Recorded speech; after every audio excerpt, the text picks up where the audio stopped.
Bonjour et bienvenue à l'invité de Thierry Dim. Nous avons le plaisir d'accueillir aujourd'hui M. François Parot. Bonjour M. Parot. Bonjour M. Dim. Vous êtes propriétaire du prêt-à-porter La Grèce qui est situé à Nyon au niveau de la rue le Juste Olivier. Mais quand on regarde par exemple tout autour, on se rend quand même compte aussi qu'il y a de moins en moins de magasins de proximité. Est-ce que quelque part, vous les commerçants, vous n'avez pas raté le rendez-vous de l'innovation? Oui, certainement, mais il y a plusieurs facteurs à cela.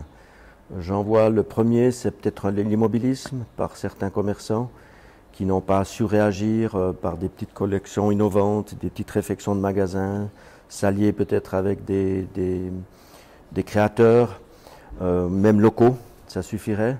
Il y a aussi le facteur des soldes. Les soldes, c'est quand même très péjorant pour un petit magasin ou un magasin de moyenne importance traditionnel, parce que le consommateur, il ne sait plus comment s'identifier, il a l'impression qu'on vend des prix, alors qu'à l'époque, ce n'était pas légiféré de la sorte, mais depuis les années 95, en Suisse, pratiquement toute l'année, on peut faire des soldes, des prix, des actions et autres. Mais vous, vous êtes donc favorable à ce que le législatif puisse légiférer sur des soldes alors? C'était beaucoup mieux avant qu'il a libéralisé justement le phénomène des soldes. Si vous comparez avec l'Angleterre et l'Allemagne, le commerçant s'en sort beaucoup mieux parce que c'est défini 2 fois par année et le restant, les gens, ils attendent, ils font la queue pour aller au solde. Chez nous, on vient vous demander déjà 2 mois, 1 mois avant, quand c'est que vous me baissez les prix, quand c'est que vous serez à 30%, quand c'est que vous serez à 50%, et ça, ce sont déjà des pré-soldes. Et les grands groupes, qu'est-ce qu'ils font?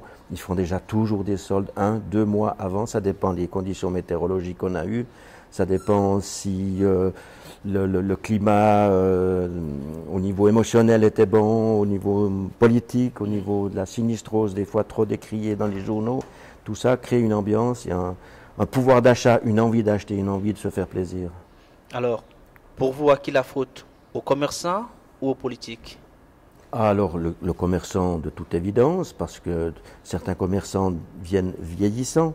Ça ne veut pas dire qu'ils ne sont pas bons, mais on s'endort. C'est comme un prof d'école qui a fait pendant 30 ans le même métier. Il connaît les pages par cœur, excusez-moi.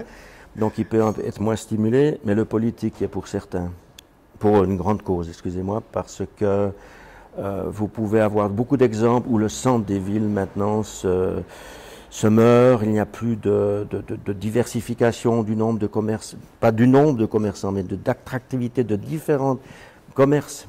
Vous pouvez avoir plein d'opticiens, plein de boucheries, plein de coiffeurs. C'est pas ça qui vont attirer le chaland à l'intérieur d'une ville. Alors, est-ce que là, on a l'impression que vous devenez défaitiste là? Je ne suis pas défaitiste. Il n'y a plus rien à parce faire. Que mon âme d'entrepreneur me fait toujours sortir du bois. Pour la simple et bonne raison que celui qui s'endort, c'est de l'immobilisme, donc c'est une mort annoncée. Et pendant cette période de faiblesse, moi, je suscite l'engouement de justement râler dans le marché parce que le consommateur, il aura toujours besoin de contacts, de conseils. On fait aussi un peu du social. Vous pouvez parler par rapport aux postes, par rapport aux épiceries, par rapport aux combien de cafés se sont fermés. Tout ça font que où va la société par rapport aux gens qui n'ont plus ces contacts. Et d'ailleurs, aux États-Unis, si vous regardez bien, si vous l'avez entendu, c'est certifié que maintenant, on revient au commerce de petite proximité ou de moyenne proximité. Et pourquoi? Parce qu'ils se sont rendus compte qu'il y a trop de centres commerciaux et que les gens, pour l'instant, ils recherchent autre chose. Le contact humain, la chaleur. Alors, pour vous, retour au commerce de proximité, si j'ai bien compris? J'espère, j'y crois, et pour ma part, c'est plus excitant et ça me procure plus de plaisir d'avoir peut-être moins de clients, mais des clients satisfaits et qui nous gratifient de cet effort et de cet engouement. Merci M. Parot pour ces explications. Je vous en prie, merci M. Dim, merci à vous. Quant à vous, nous vous donnons rendez-vous très prochainement avec un nouvel invité. Au revoir.